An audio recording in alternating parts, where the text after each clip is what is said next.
چیز وہ بڑے دعوے سے کر رہے ہیں، علل اعلان کر رہے ہیں، اور وہ ہے درختوں کی تباہی۔ مختلف صورتوں میں درخت کاٹے جا رہے ہیں، کہیں پہ روڈز کے نام پر درخت کاٹے جا رہے ہیں، کسی جگہ پہ کنسٹرکشنز کے نام پر روڈ کاٹے جا رہے ہیں، اور کسی جگہ ہمارے ریل اسٹیٹ مافیا جو سی ہے وہ درخت کاٹنے کا موجب بن رہی ہے۔ تو یہ تھی چند ایک وجوہات کہ جو سیلاب کا موجب بن رہی ہیں۔ سیلاب کو روکا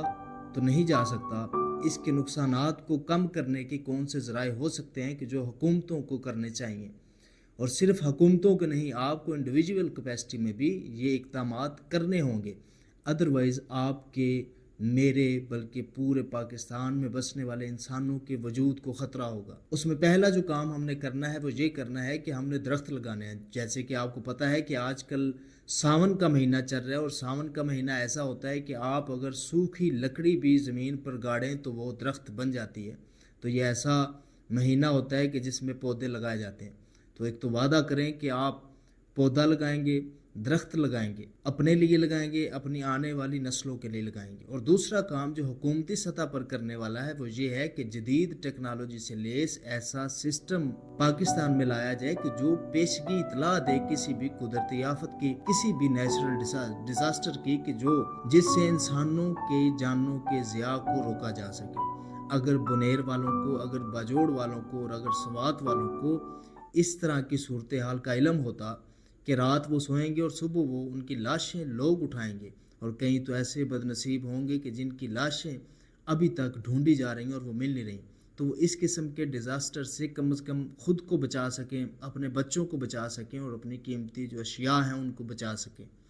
ایک تو ہمیں جدید اس طرح کا وارننگ سسٹم اپنے پاکستان میں لانا ہوگا، اور تیسری جو بات حکومتی سطح پر ہے کہ دنیا کو اس بارے میں آگاہ کرنا ہوگا کہ جس کا سامنا پاکستان کو ہے، یعنی کہ کلائمیٹ چینج۔ یہ کلائمیٹ چینج کیوں ہوا، اس میں پاکستان کا تو 0.5% آپ کہہ لیں کہ پارٹیسپیشن ہوگی۔ ہمارے ہمسائے میں چائنا اور بھارت جیسے بہت بڑے ممالک موجود ہیں کہ جو بہت بڑا معجب بن رہے ہیں کلائمیٹ چینج کا، اور اس کا جو سب سے زیادہ اثر ہوتا ہے وہ پاکستان پر ہوتا ہے، کیونکہ جتنا پانی ہے بھارت کا بھی بالخصوص وہ بھی پاکستان سے ہو کر گزرتا ہے۔ تو دنیا کو بتانا ہوگا، دنیا کو اپنے دکھ سنانے ہوں گے، اور دنیا کو یہ کہنا ہوگا کہ ہمیں اس وارننگ سے، ہمیں اس ڈیزاسٹر سے بچائیں، اور بچانے کے لیے جو چیزیں ہمیں درکار ہیں وہ ان سے لی جائیں۔ اور پھر ہمیں یہ کرنا ہوگا حکومتوں کو بھی اور ہمیں بھی کہ یہ جو دریاؤں کے رستے میں گھر بنا دیے گئے ہیں، یہ جو دریاؤں کے رستے میں ہوٹل اور بہت سے ٹورسٹ اسپاٹ بنا دیے گئے ہیں، ان کو ختم کرنا ہوگا، کیونکہ دریا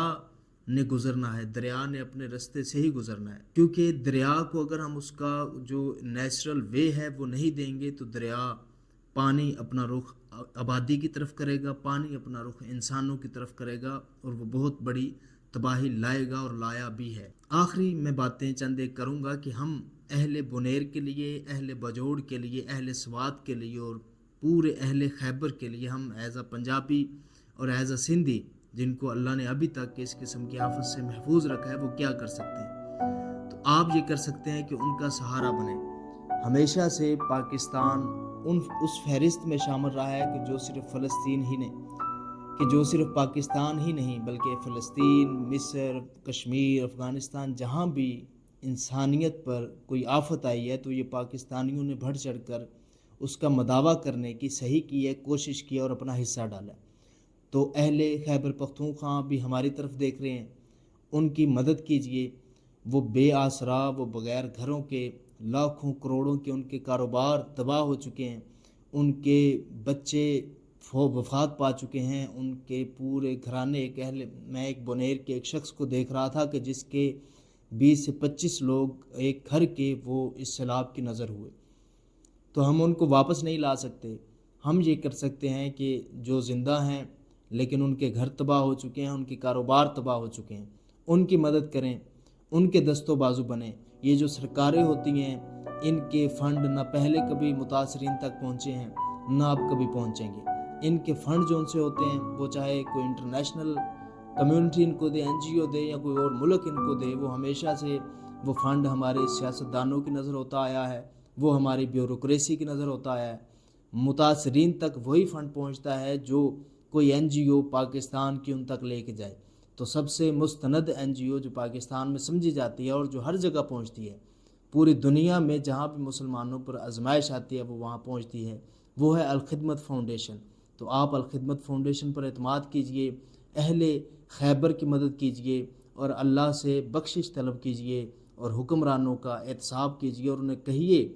کہ اس قسم کے ڈیزاسٹر کو روکنے کے لیے سدباب کریں، ڈیمز بنائیں، مضبوط ڈیمز بنائیں، درخت لگائیں، خود بھی لگائیں اور حکومتی سطح پر بھی لگائے جانے چاہیے۔ تو خوش رہیے اور اللہ کریم آپ کو بھی اپنے حفظ و امان میں رکھے، آپ کو ہر قسم کی آزمائش سے محفوظ رکھے اور اہل خیبر کو اپنی دعا میں یاد رکھیں۔ بہت شکریہ۔